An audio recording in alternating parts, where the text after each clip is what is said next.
Let's talk this week about neutrality. Is it a good thing? Is it a bad thing? Is it just sort of, I don't know, neutral?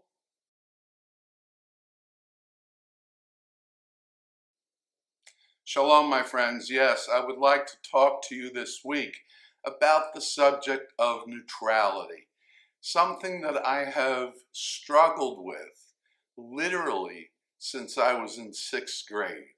Let me give you the backstory.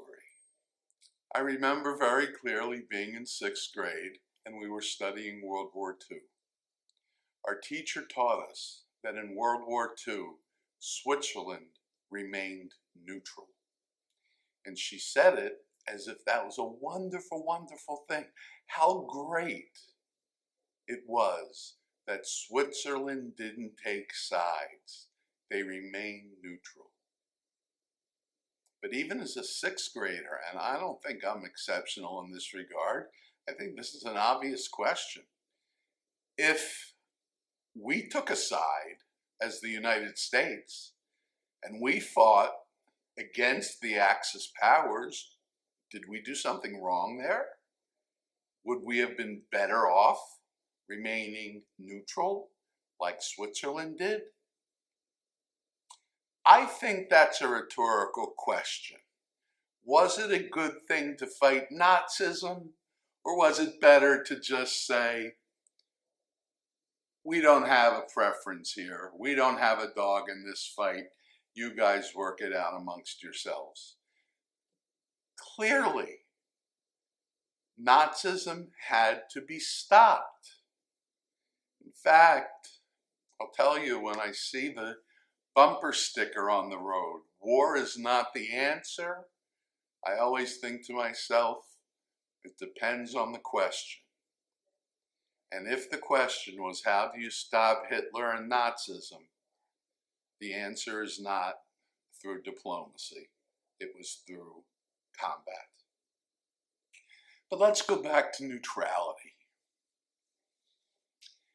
Today, there are a great many moral issues facing us as Americans. Many have to do with discrimination against all sorts of different minority groups.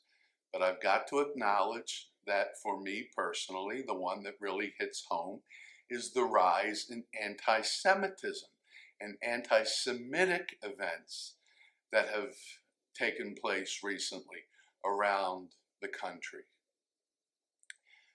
But if I am only concerned about anti-Semitism and not other forms of bigotry and discrimination, then shame on me.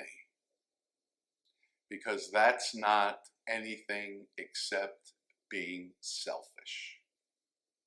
It's important to take a stand against all kinds of discrimination and bigotry.